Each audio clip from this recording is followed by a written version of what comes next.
10 minutes తర్వాత ఇలా open చేసుకొని చూసుకుంటే మనకు వాటరీగా ఉన్న గ్రేవీ అంతా పోయి కొంచెం థిక్గా తయారై మష్రూమ్స్కి ఆ ముక్కలకి బాగా పడుతుంది అన్నమాట. ఇప్పుడు నేనేం చేస్తానంటే ఇప్పుడు మనము ఫైనల్ టచ్గా కొంచెం ధనియాల పొడి వేస్తే ధనియాలు చాలా మంచిది అన్ని విధాలుగా డైజెషన్కి కానీ అలాగే కర్రీకి మంచి ఫ్లేవర్ యాడ్ చేస్తుంది. ఇంకే ఎక్స్ట్రా మసాలాలు మనం దానితో పాటు ఎందుకంటే గ్రేవీ కూడా బాగా చిక్కగా మసాలాలు ఏవి మనకి ఇప్పుడు అవైలబుల్ అంత మంచిది కాదు. అంటే ఎవరికైనా న్యాచురల్గా క్రియేట్ చేసుకున్న పొడులతోనే మేము కర్రీని చేస్తున్నాం. సో ఇప్పుడు ఇలా బాగా కలగబెట్టుకుంటే ధనియాల పొడి బాగా కలుస్తుంది. ధనియాల పొడి కూడా నేను 1 స్పూన్ వేస్తున్నాను. మీరు మీ క్వాంటిటీ ఆఫ్ మష్రూమ్స్కి ఎంత పడుతుందో అంత వేసుకోండి.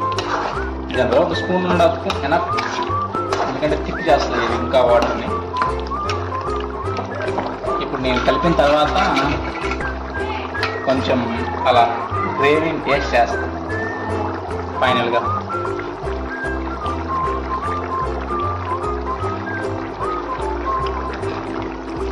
లిటరల్గా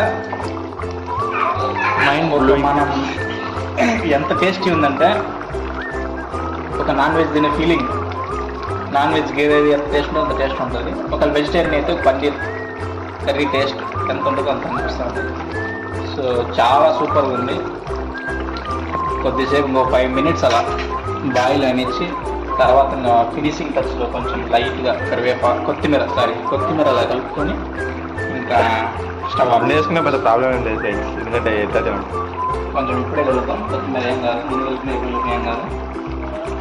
అట్లా కొంచెం ఇది మనకు బ్యూటిఫికేషన్ లాగా అనమాట. కొంచెం కలర్ఫుల్గా కనిపించడానికి కర్రీ కొత్తిమీర చాలా మంచిది.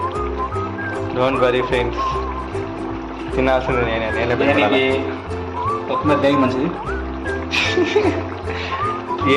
గ్రీన్గా ఉంది కాబట్టి కళ్ళకి మంచిది ఫ్రెండ్స్. కరివేపాకు అయితే కళ్ళకి మంచిది, కొత్తిమీర కూడా దేనికి దానికి మంచిది అని భావించి వేస్తున్నాం. మీరు కూడా వేసుకోండి. తెలిస్తే కామెంట్స్లో చెప్పండి ఫ్రెండ్స్. తెలిస్తే మీ కామెంట్స్లో తెలియజేయండి.